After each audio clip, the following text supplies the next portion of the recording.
Good morning student. Standard 11 statistic में से chapter number 2 है हमारा प्रेजेंटेशन ऑफ डाटा।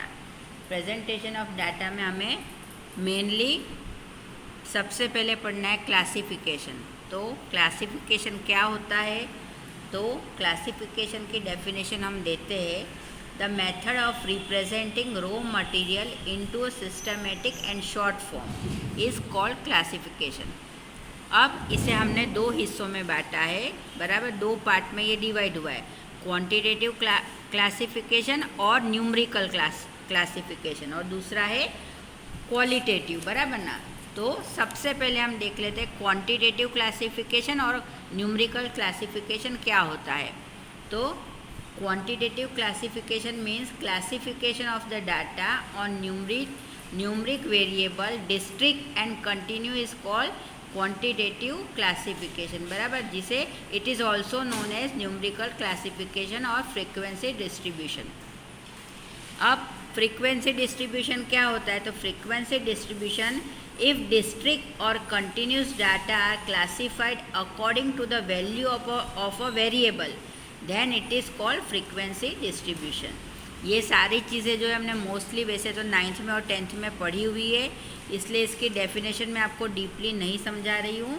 अब इसके बाद जो है टाइप्स ऑफ फ्रीक्वेंसी डिस्ट्रीब्यूशन आता है, जिसमें दो टाइप होती है मेनली हमारी, district frequency distribution and continuous frequency distribution, बराबर ना। हमारे टाइप्स ऑफ, देखो यहाँ पर टाइप्स ऑफ फ्रीक्वेंसी डिस्ट्रीब्यूशन, ये हमारे दो हिस्सों में डिवाइड हो रही है। कौन से हिस्से में? तो डिस्ट्रिक्ट फ्रीक्वेंसी डिस्ट्रीब्यूशन और कंटिन्यूस फ्रीक्वेंसी डिस्ट्रीब्यूशन। तो अब ये दोनों क्या है वो भी हम जान लेते हैं एक बार, बराबर ना। तो डिस्ट्रिक्ट फ्रीक्वेंसी डिस्ट्रीब्यूशन क्या होती है? When district data are classified according to the value of a variable showing how frequent each value is occur, बराबर। और continue frequency distribution, when the variable of raw data is continuous or range of the data is large, then dividing the range of data into fixed number of group of classes, data are classified in the manner, बराबर। तो ये जो है हमारा continuous frequency distribution होता है। अब इसके बाद हमें पढ़ना है इसी में फ्रीक्वेंसी। तो फ्रीक्वेंसी क्या होती है? A numerical value showing the representation of value of variable is called frequency, और इसे हम डिनोट करते हैं स्मॉल एफ से, बराबर ना। आपको सम में आता है ये चीज़, सम में जो है हम हमारी फ्रीक्वेंसी बताते हैं, और ये मैं आपको वापस बता रही हूँ, हमने 9th में 10th में पढ़ लिया है, इसलिए इतना डिटेल में मैं नहीं समझा रही हूँ ये चीज़। अब इसके बाद आता है इसमें हमें रेंज। तो रेंज क्या है? The difference between the highest value and the lowest value of the data is called range, बराबर ना। जो हाईएस्ट वैल्यू होती है और लोएस्ट वैल्यू होती है उसे हम रेंज बोलते हैं। फिर क्लास इंटरवल हम हमारे सम में फाइंड आउट करते हैं, बराबर ना। तो the class interval obtain by two fix value of the variable is called a class interval, बराबर। आपको पता है ना, जैसे कि हमने 10 से 15 लिया, फिर 16 से 20 लिया, बराबर ना। तो ये क्या है? हमारा क्लास इंटरवल है।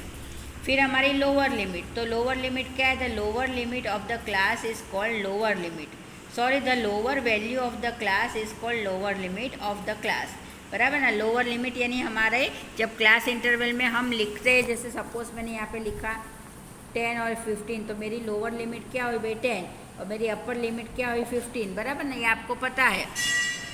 तो 10 और 15 में से 10 जो हुई वो हमारी लोअर लिमिट हुई। अपर लिमिट कौन सी है? अपर लिमिट हमारी 15 होगी, बराबर ना। तो इससे हम कैसे डिफाइन करेंगे? तो the highest value of the class is called upper limit of the class, बराबर ना। क्लास इंटरवल के हाईएस्ट वैल्यू जो होती है उसे हम अपर लिमिट बताते हैं। अब इसके बाद हमें लेस देन और मोर देन, बराबर ना, type of cumulative frequency distribution हमें पढ़ना है।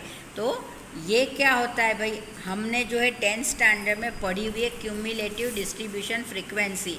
हमने इसके बहुत सारे सम भी करे, UI DI जो हम फाइंड आउट करते हैं वही सम, बराबर ना। तो लेस देन में कैसे करेंगे और मोर देन में कैसे करेंगे, ये डिटेल जो है मैं आपको जब सम कराऊंगी तब समझाऊंगी। सिर्फ अभी मैं आपको इसका डेफिनेशन बता देती हूँ।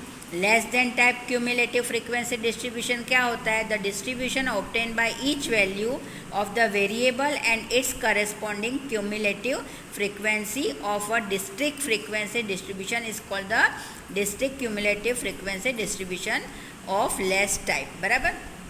और more than type cumulative frequency distribution क्या होता है? The distribution obtain by each value of the variable and is corresponding more than cumulative frequency of a district frequency distribution is called district cumulative frequency distribution of more than type, बराबर। अब जो हम पढ़ेंगे दूसरा वो क्या है हमारा? Qualitative classification. अभी तक हमने क्वांटिटेटिव पढ़ा, अब हमें पढ़ना है क्वालिटेटिव। तो क्वालिटेटिव क्लासिफिकेशन क्या होता है? Qualitative classification is classification of data according to the attribute of the information by arranging them in rows and column is called the qualitative classification, बराबर ना। एट्रीब्यूट यानी इसके फीचर्स बताना। सपोज देखो अभी हमने जैसे हम लाइब्रेरी में जाते हैं तो लाइब्रेरी में हमको पता है कि हमारी भाई बुक्स जो है वो किस तरह से अरेंज होती है। जो देश पर होती है बुक्स तो वो सभी एक ही लाइन में होगी। साइंस में जो बुक्स होती है वो सभी एक लाइन में होती है, बराबर ना। तो उसे हम बोलेंगे एट्रीब्यूट या उसके फीचर्स बताना, बराबर ना। फिर इसके दो टाइप्स होते हैं। Types of qualitative classification, simple classification and manifold classification. और ये क्या होते हैं वो भी मैं बता देती हूँ। Classification of the basis of a single attribute is called simple classification और टिब्यूलेशन, बराबर ना। ये टिब्यूलेशन वाले सम जो है हमने करे हुए हैं। मोनिफोल्ड classification, a classification of raw data carrying out by considering more than one attribute under study is called modified classification और tabulation। तो अब देखो, अब ये आपको नया शब्द देखने में आया। हमने क्या पढ़ा इसमें? टेब्यूलेशन। टेब्यूलेशन मीन्स क्या होता है भाई? हमने पढ़ा हुआ तो है टेब्यूलेशन, पर फिर भी मैं एक बार आपको बता देती हूँ। Tabulation is a process of arranging in systematic manner the qualitative data into row and column on the basis of the attributes, बराबर ना। इसके फीचर्स के हिसाब से हम इसे अरेंज करेंगे, बराबर ना। तो उसे हम टेब्यूलेशन बोलते हैं। और ये टेब्यूलेशन पर जो है हमने बहुत सारे हमारे 9th में और 10th में सम करे हुए हैं। तो ये चीज़ जो है प्रेजेंटेशन ऑफ डाटा आपके लिए कोई नई नहीं है, हमने पढ़ी हुई है।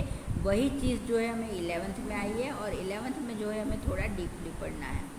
तो ये हमारा इसमें जो है introduction of presentation of data यहाँ पर पूरा हुआ। और इसके बाद जो है हम हमारी एक्सरसाइज नंबर 2.1 शुरू करेंगे। और उससे पहले जो है मैं आपको इम्पोर्टेंट जो हमारे इसमें यूज़ होते हैं फॉर्मूलाज वो बता देती हूँ।